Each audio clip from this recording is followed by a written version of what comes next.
They found it by accident. A shepherd's foot broke through stone that had held for 600 years.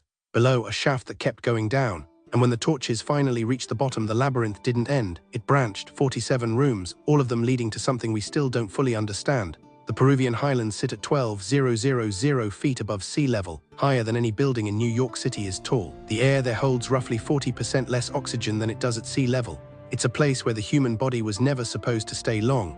Yet somewhere in those mountains, someone carved not a room, not a tomb, a labyrinth, 47 chambers, connected by passages that spiral inward like a nautilus shell. All of it underground, all of it deliberately hidden. Let your eyes adjust to what this means. The Inca civilization fell in 1572, that's 452 years ago. This structure was already ancient by then, possibly ancient by a century or more, which means someone at an elevation where breathing alone is a negotiation with the body, carved nearly 50 interconnected rooms into the living rock, not with machinery, with stone tools and copper implements and whatever math they carried in their heads.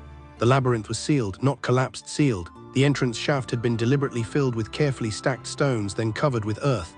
The kind of covering that says we are done here, don't follow. The fact that it stayed hidden for 6 centuries suggests something else. They succeeded. When archaeologists finally descended into the main chamber, only the main chamber, never deeper, they found a mummy, not an emperor, not royalty. The skeleton showed signs of deliberate preservation, but the wrappings were simpler than Inca burial standards. The face was still visible, the hands placed at the chest in a gesture that anthropologists are still arguing about. Was it prayer, surrender, a message? Here's what makes the vertigo sharper: we still don't know why a labyrinth. Tombs, yes, the Inca built tombs, but a 47-room labyrinth requires a different kind of thinking. It requires you to believe that access itself matters, that the path matters, that confusion is part of the structure's purpose. The mummy wasn't placed in a room. It was placed at the bottom of a specific route through darkness.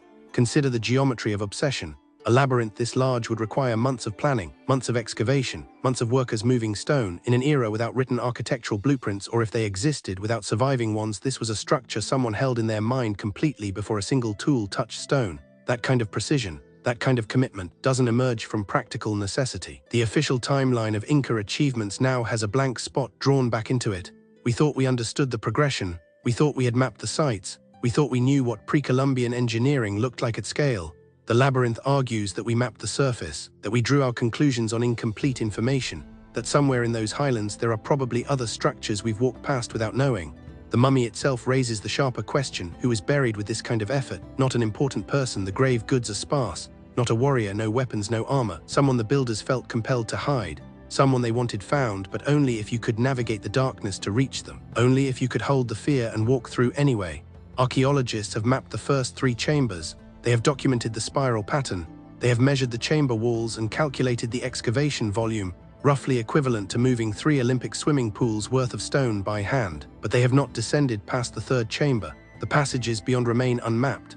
The question of whether the structure continues deeper or whether there are side branches they haven't yet found, or what lies in the spaces between the documented rooms, all of it still lives in the dark. When you lean over the shaft opening and your eyes try to follow the torchlight down to the bottom, there's a specific moment where your body argues with your mind. The knees tighten. The breath shortens by about 1/3. There's a pull toward the edge that has a name in French, "Elle appelle du vide," and no good name in English because we don't talk about that specific vertigo often enough. It's the moment where the floor admits it is not the floor, it's a frame, and the actual ground is further down than your comfortable depth of field. That moment is the threshold where discovery stops being academic and becomes something that happens inside you. This labyrinth, this structure we didn't know existed a year ago, is now part of the map. But the map is not complete. The interior is not mapped. The rooms beyond room 3 are not entered. And the visitor who leans over the shaft and feels that involuntary tightening in the knees is feeling something that mirrors exactly what the builders wanted. The knowledge that there is more, that it goes deeper, that the frame you were standing on was never the floor. The world is not smaller than the version you were handed. It's larger. The blank spaces on the map are not errors, they are evidence. And somewhere in the Peruvian highlands, in the dark beneath the thin air, a labyrinth is still holding its secrets, still waiting for someone to walk deep enough to understand why the builders cared so much about the path.